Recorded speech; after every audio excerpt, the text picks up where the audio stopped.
Welcome to the Kottke Ride Home for Wednesday, July 28th, 2021. I'm Jackson Bird. Today, how a task force prevented the COVID-19 vaccines from being hacked. Because, yes, that was a real and valid concern. Plus, the sometimes controversial history of timekeeping at the Olympics and the AI-based innovations introduced this year. And how the garbage industry is a lucrative one in the US because, of course. Here are some of the cool things from the news today. Over the last year, I've covered the stories of a number of unlikely companies that found themselves playing a possible role in the supply chain or cold chain for the COVID vaccines as they developed.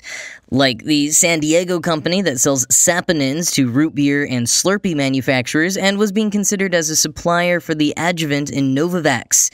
Or the brief period of time when some healthcare centers were maybe going to buy up Dippin' Dot's proprietary ultra-cold freezers to keep the Pfizer vaccines cold enough. Links to both of those episodes in the show notes if you missed them. Those two companies are relatively large, but there are a lot of other smaller companies who are among the only producers of certain key elements of the leading vaccines. And one thing a lot of those small companies tend not to have: cybersecurity. Enter the United States Cybersecurity and Infrastructure Security Agency, or CISA's COVID-19 Task Force. They were charged with assisting with security for the 30 major players involved in Operation Warp Speed. But the team quickly realized it wouldn't be just 30 companies. Each of those companies worked with other companies, had their own suppliers. They'd have to help protect all of them, and they'd have to identify them first, because any small break in the chain links could mean a disrupted vaccine rollout.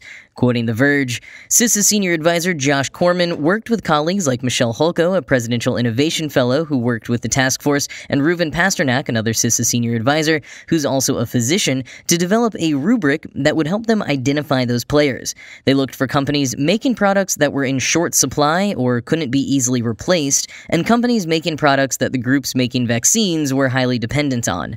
The group asked international partners to send them the names of any groups that could be important to the vaccine development process as well.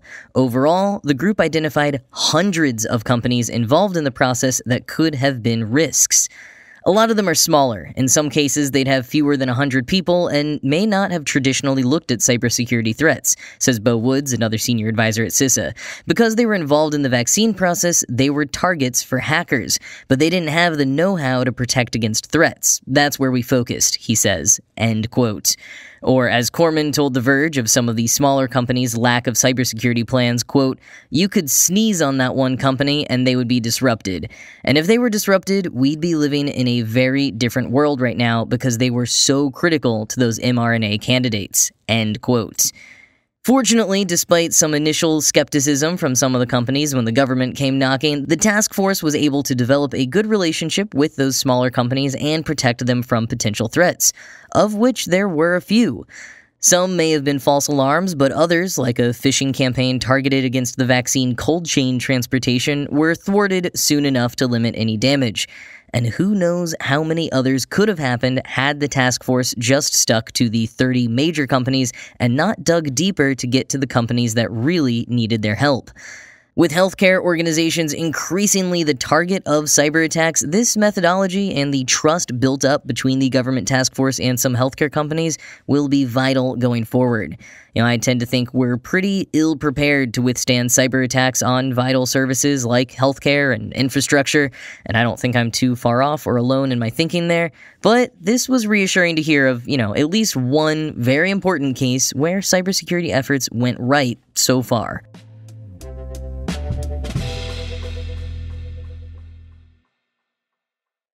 So on Friday, Glenn, filling in for me while I was away, discussed a recent paper about rounding errors in timers that could affect the rankings of athletes in certain sports like swimming or running, which rely on precision timing. And that paper, published in the American Journal of Physics last week, and Glenn's segment raise the intriguing possibility that timekeeping devices with digital displays may not be displaying exactly the correct time, thanks to a whole mess of conversion issues that you can hear more about in Glenn's Friday episode, linked for your convenience in the show notes. And the paper even brings up the case of Michael Phelps and Milorad Čavić at the 2008 Beijing Olympics, when Čavić appeared to have won the 100-meter, but Phelps was announced as the winner by 1/100th of a second. Now, the researchers don't go as far as to say that that was exactly a rounding error. They don't have evidence for that, but plenty of theories have proliferated online over the years. The most common theory points to the tie between Phelps and Omega, the Swiss watchmaker who have been the official timekeepers of the Olympics since 1932, and just so happen to have also been a sponsor of Phelps's in 2008.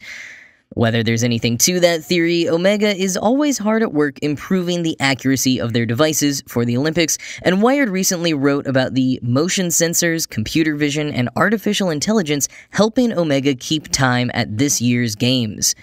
But first, Wired shared some interesting tidbits about the history of timekeeping at the Olympics, which up until the formal adoption of Omega's photoelectric cell photo finish Magic Eye camera at the 1968 Games in Mexico, was all done with analog stopwatches and human eyes and hands.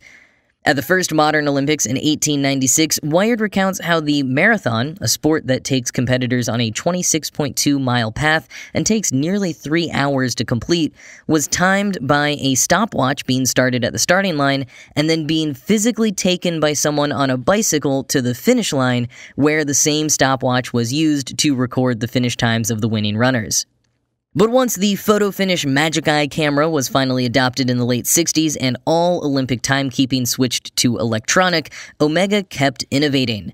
At the London Games in 2012, they introduced their quantum timer, which can go to a millionth of a second. But the challenge is not just precision and accuracy, it's also real-time monitoring of so many different kinds of sports. They aren't just tracking marathons and 100-meter swims, there's gymnastics, equestrian, handball, and now skateboarding and surfing. Wired in particular looked into how Omega has been innovating for beach volleyball. Quoting Wired, Omega Timing's R&D department comprises 180 engineers, and the development process started with positioning systems and motion sensor systems in-house, according to Alan Zobrist, the head of Omega Timing. The goal was to get to a point where, for multiple sports at the 500-plus sports events it works on each year, Omega could provide detailed live data on athlete performance. That data would also have to take less than 1/10 of a second to be measured, processed, and transmitted during events so that the information matches what viewers are seeing on screen. With beach volleyball, this meant taking this positioning and motion technology and training an AI to recognize myriad shot types, from smashes to blocks to spikes and variations thereof, and pass types, as well as the ball's flight path, and then combine this data with information gleaned from gyroscope sensors in the player's clothing. These motion sensors let the system know the direction of movement of the athletes as well as height of jumps, speed, etc. Once processed, this is all then fed live to broadcasters for use in commentary or on-screen graphics. According to Zobrist, one of the hardest lessons for the AI to learn was accurately tracking the ball in play when the cameras could no longer see it. Sometimes it's covered by an athlete's body part, sometimes it's out of the TV frame, he says. So the challenge was to track the ball when you've lost it, to have the software predict where the ball goes, and then, when it appears again, recalculate the gap from when it lost the object and got it back, and fill in the missing data and then continue automatically. That was one of the biggest issues. End quote. The system, according to Omega, is 99% accurate, but Toby Brecken, professor in computer vision and image processing at Durham University, told Wired he wonders if it will be as accurate across races and genders, something many AIs have failed at. No word on that yet, but if we have another Phelps versus Čavić situation, things could get sticky.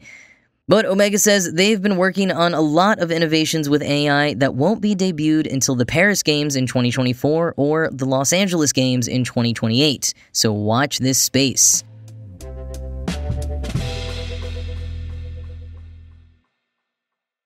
You probably know that the United States is one of the most wasteful countries on the planet, generating 239 million metric tons of garbage each year, according to CNBC.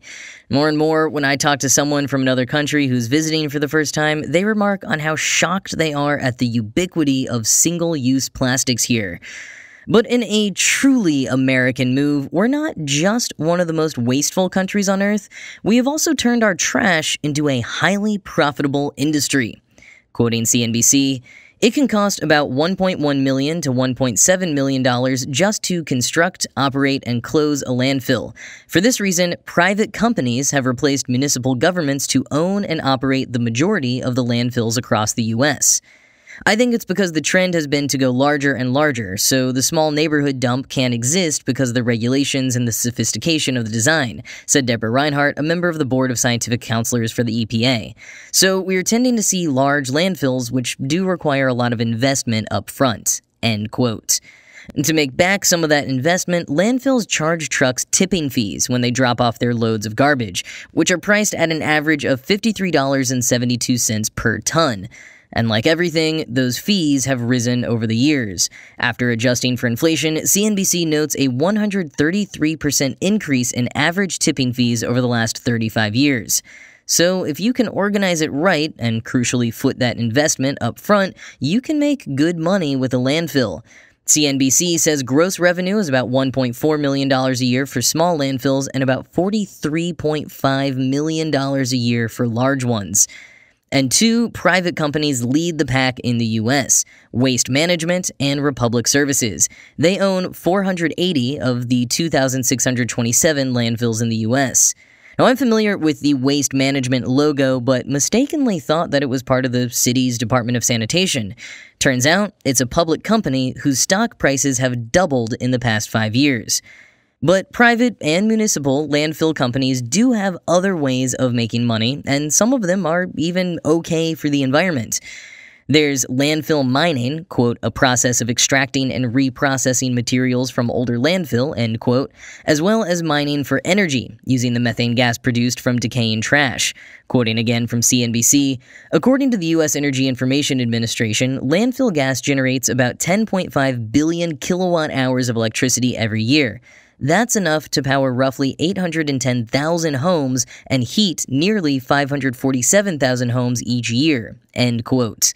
Now, landfill mining for things like precious metals is kind of hit or miss. You can make a lot or make nothing, but mining for energy can at least get the landfills some good subsidies from the EPA.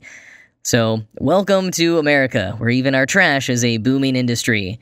But as Sahadat Hossain, professor of civil engineering at the University of Texas at Arlington, concludes to CNBC, quote, waste is not a waste, but it's a resource. The world has limited resources. If we don't reuse and recycle these, we cannot talk about a circular economy.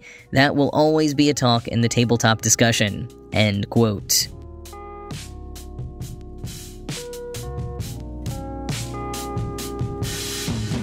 We are in the midst of the final couple of weeks of the dog days of summer. And yes, there is an actual time period for that phrase. It's not just a saying.